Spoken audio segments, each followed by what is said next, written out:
अगर आप रोमानिया का वीज़ा अप्लाई करना चाह रहे हैं और रोमानिया के लिए आपको इन्फॉर्मेशन लेना चाह रहे हैं तो आज की वीडियो आपके लिए है। और रोमानिया का वीज़ा किन किन लोगों को मिल रहा है और रोमानिया की जो अपॉइंटमेंट है वो सारा क्या मसला मसाइल है कि अपॉइंटमेंट कुछ लोगों को मिल रही है, कुछ लोगों को नहीं मिल रही है।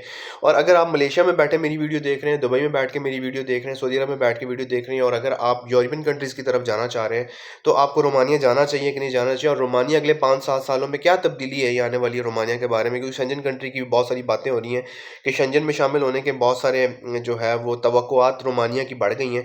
शायद इस वजह से भी रोमानिया जो है बहुत सारे रिजेक्शंस कर रहा है। तो चले आपको पूरी डिटेल बताते हैं एक्चुअली किन किन सेक्टर्स में रोमानिया में जॉब्स अवेलेबल हैं और किन किन सेक्टर्स के एम्प्लॉयमेंट जो लेटर्स हैं वो निकल रहे हैं। देखिए इस टाइम के ऊपर रोमानिया जो है वो कंस्ट्रक्शन में सबसे ज़्यादा एम्प्लॉयमेंट लेटर निकाल रहा है, पैकिंग में निकाल रहा है, मैन्युफैक्चरिंग में निकाल रहा है, अब सर्विस सेक्टर में बहुत सारे निकाल रहा है। जो सबसे ज़्यादा इस टाइम के ऊपर रोमानिया में ज़रूरत है वो बाइक राइडर्स की है। बहुत सारे बाइक राइडर्स जो हैं जिनको ऑलरेडी काम आता है, जिनके पास वैलिड ड्राइविंग लाइसेंस है, वो रोमानिया के लिए अप्लाई कर सकते हैं। रोमानिया को बहुत सारे बाइक राइडर्स और बाइसिकल राइडर्स की ज़रूरत है जो फूड डिलीवरी का काम कर लें उनके लिए, और बहुत सारे लोग इस टाइम के ऊपर रोमानिया में फूड डिलीवरी काम के लिए जाते भी हैं। फूड डिलीवरी का बहुत सारा फ़ायदा आपको ये है कि अगर आप फूड डिलीवरी के काम में जाते हैं रोमानिया तो आप टिप मिला के अच्छे पैसे कमा लेते हैं। इस टाइम के ऊपर रोमानिया में जो बाइक राइडर्स की जॉब है वो तकरीबन 500 यूरो से स्टार्ट हो रही है और वो 700-800 यूरो तक जा रही है। अगर आप इसमें ओवर टाइम शामिल करते हैं, टिप शामिल करते हैं, तो आप तकरीबन कोई 15,000 यूरो के करीब पैसे बना लेते हैं। तो रोमानिया जो है वो इस टाइम के ऊपर जो अपॉइंटमेंट्स हैं रोमानिया की वो नहीं मिल रही हैं। रोमानिया का जो कंपनी आपको शायद लेटर दे देगी, आपको एम्प्लॉयमेंट लेटर दे देगी, आपको जॉब लेटर दे देगी, लेकिन अपॉइंटमेंट्स नहीं मिल रही हैं, क्योंकि जब तक अपॉइंटमेंट्स नहीं मिलेंगी तब तक जो है वो आपका वीज़ा लगने या रिजेक्शन का नहीं पता चलेगा। तो रोमानिया में इस टाइम के ऊपर वीज़ा जो है वो तो लगना दूर की बात, रोमानिया की अपॉइंटमेंट भी नहीं मिल रही है। और रोमानिया में जिन जिन अपॉइंटमेंट ना मिलने की मेन वजह ये है कि रोमानिया जो है शायद इस बात के ऊपर सोच रहा है, और शेंजन कंट्रीज़ की काफ़ी सारी मीटिंग्स हुई हैं रोमानिया के हवाले से कि रोमानिया को जो है वो शेंजन कंट्री में शामिल किया जाए। दो मुल्कों की बात चल रही है शेंजन कंट्री में शामिल होने की, एक बल्गारिया है और एक रोमानिया है। बल्गारिया की तरफ जो शेंजन कंट्रीज़ हैं उनका इंक्लाइन ज़्यादा है, वो ज़्यादा चाह रहे हैं कि जो है वो बल्गारिया शामिल हो जाए।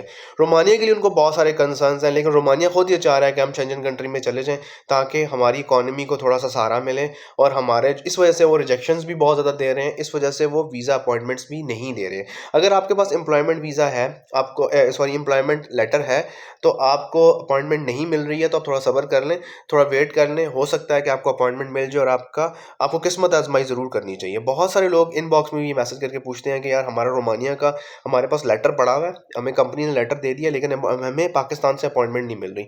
तो उसका शॉर्टकट हल ये है कि आप ये करें कि आपको अगर रोमानिया का वीज़ा लेना ही है तो आप 1-2 साल का वीज़ा जो है वो दुबई का, मलेशिया का कॉलिंग वीज़ा या वर्क वीज़ा ले लें, सऊदी अरब का ले लें, वहाँ पे जाके काम करें। यहाँ पे मलेशिया में भी आके आप काम कर सकते हैं, आप दुबई भी जा सकते हैं, आप सऊदी अरब भी जा सकते हैं। थोड़ा सा अपना वर्किंग एक्सपीरियंस लें। जब आप पाकिस्तान से बाहर जाएंगे और वहाँ से जाके अप्लाई करेंगे तो आपका रोमानिया का वीज़ा भी लग सकता है, कनाडा का वीज़ा भी लग सकता है, यूके का वीज़ा, वर्क वीज़ा भी लग सकता है, और जो प्रोसेस भी जल्दी होता है वहाँ से भी होता है, क्योंकि पाकिस्तान के एक्सपीरियंस को ज़्यादा काउंट नहीं किया जाता है। चांसेस कम होते हैं। अगर आप दुबई से अप्लाई करते हैं आपके चांसेस ज़्यादा होते हैं, या आप मलेशिया से अप्लाई करते हैं, या आप जो है वो अच्छा सा एजेंट ढूंढ लें, तगड़ा सा एजेंट ढूंढ लें जिस पर ट्रस्ट हो, जो आपको डन बेस पे करे, वो ज़्यादा अच्छा है। पैसे आपसे पहले ना लें, एडवांस ना लें आप, वो ज़्यादा अच्छा है। और आपको वो प्रॉपर एम्प्लॉयमेंट लेटर के साथ अपॉइंटमेंट भी लेके दे एम्बेसी की, और आपको वीज़ा लगवाने में भी हेल्प आउट करे, तो फिर तो फ़ायदा है। अगर तो इस टाइम के ऊपर रोमानिया जो है वो शामिल हो जाता है शेंजन कंट्री में, तो फिर शायद वीज़ा रिजेक्शन समझ लें कि पाकिस्तानियों के लिए मोर देन 90% होने के भी कुछ अरसे तक चांसेस हैं, क्योंकि इस टाइम के ऊपर बहुत सारे लोग जो रोमानिया जा रहे हैं, या तो उनको अपॉइंटमेंट नहीं मिल रही, अगर अपॉइंटमेंट मिल के वीज़ा लग भी रहा है तो सैलरी बेशक कम है, लेकिन आप सैलरी के ऊपर कॉम्प्रोमाइज़ कर लें। अगर आप 4-5 साल देख लें, हो सकता है शेंजन कंट्री में शामिल हो जाए और रोमानिया में आपकी अच्छी सेटिंग बन सकती है और रोमानिया से आप आगे भी जा सकते हैं। फिल वक्त तो आप रोमानिया से बाहर नहीं जा सकते हैं रोमानिया के वीज़ा के ऊपर, लेकिन अगर शेंजन कंट्री में शामिल हो जाता है तो फिर आपके लिए शेंजन सारा ओपन हो जाएगा, आप किसी भी मुल्क में जाके काम कर सकते हैं। अगर आप मेरे चैनल के ऊपर नए हैं, मेरे चैनल को लाइक एंड सब्सक्राइब कर लें, और स्पेशली अगर आपको वीज़ा से रिलेटेड कोई भी इन्फॉर्मेशन चाहिए तो हमें कमेंट सेक्शन में आप ज़रूर पूछ सकते हैं। मिलते हैं एक नई वीडियो का अपडेट के साथ। अल्लाह हाफ़िज़।